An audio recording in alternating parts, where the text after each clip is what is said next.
Pence, and welcome to The Joy of Art.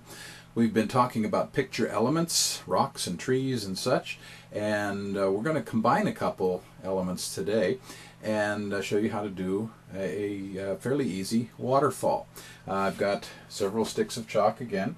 In this case I've got white, I've got dark, well this is medium blue, got a light blue, and then dark blue. And what I'm going to do is show you how to create a long, kind of a distant waterfall. Now I'm going to start out actually with my light blue. You'd think with a waterfall you'd start with white, but white is going to be more of our highlight. So I want this to be a really tall waterfall, so I'm going to just generally take the chalk and bring it down. I'm going to fan it out a little bit.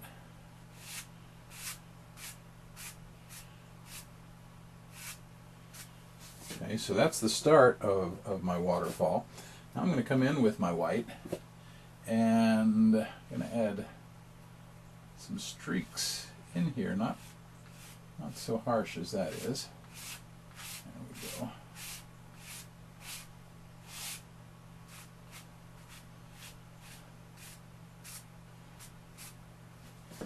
And then I'm going to bring some rocks in here.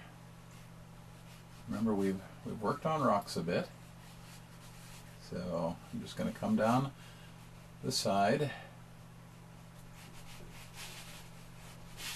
I'm using pretty much the whole surface right now.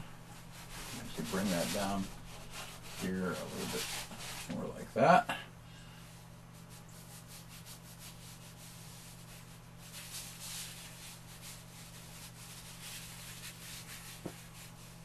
Smooth it out. I'm not trying to do a complete picture today, so I'm not worried too much about what's out here. Just kind of showing another picture element, something that you can try and have some fun with. And I'm going to come back down here, but whereas with this one I cut the stones actually into the waterfall, this one here I'm going to kind of keep smooth and flat. And again, I'm just going to bring it out here so I have a little bit of substance.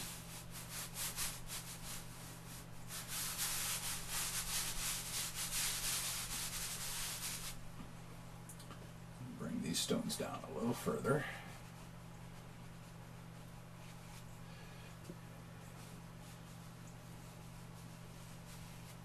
And then what I'm going to do is I'm going to come out here with my light blue. I'm actually going to bring that waterfall out over those rocks a little bit.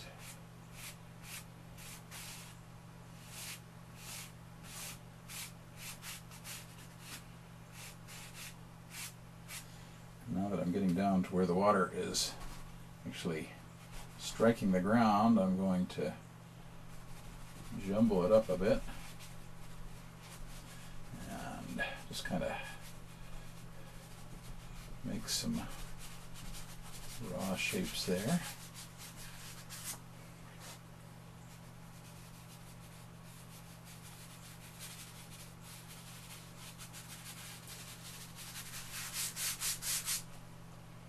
Okay. Remember to make when you actually get to a level surface of water, make sure it's level. Well, let's say maybe we had a pool out here that we were developing. I'm not going to mess with that too much here. Okay, but I want kind of a misty feel. Okay, so I'm going to come back in with a little bit of highlighting. Okay, some strokes out like this. Remember, I'm using lecturer's chalk, but you can do this with soft pastels or lecturer's chalk, which you can get at eternityarts.com. Okay, now, because I'm using so much blue, a lot of times I do use blue or white for highlighting on my mountains, but on rocks, but I really don't want to this time. because I don't want it to compete so much with the actual colors of the waterfall. I'm just laying in a little bit more white here. You see why I'm using the blue up here, because then when I get down here to where the water is actually going in, the water is that much, or the white stands out that much more.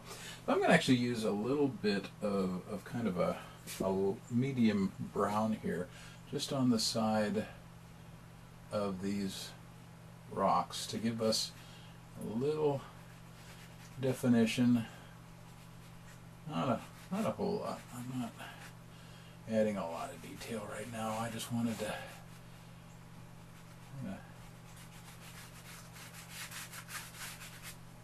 you might come in and throw in a little green up here.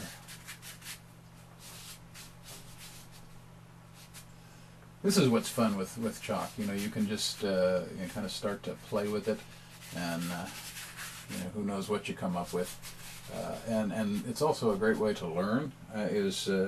Just play, have fun. I always say have fun with art. Don't make it a chore. Have a good time. And if you feel like, well, it just doesn't look right, well, that's okay. That's part of the process of learning and improving. And I make mistakes all the time.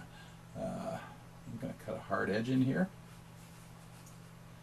That way we've got at least one place where we can see our water. I'm going to change my splash a little bit. Now see, I wasn't intending to do all this, but I just started having fun, and once I start having fun, then I'm just going to play. So I'm just coming in, and again, one of the nice things about working with chalk or pastels is that it's pretty easy to adjust if if you're really not happy with your results. You take an eraser, erase it off, start again, or adjust. Do whatever you need or want to do to have a good time with it. And I think I'm going to stop at that point. But that'll give you an idea of just how to do a tall, distant waterfall. I'm going to keep tweaking this until it's a mess, so I probably better quit. And that's something that's important to understand is learning when to hang it up, when to quit, when to stop dinking with it. So that's a real simple waterfall. I hope you'll have some fun trying this out, and I'll be back next time with another mixture of picture elements, and we'll continue to have fun. I'm Jim Pence for See the Light, and we'll see you next time.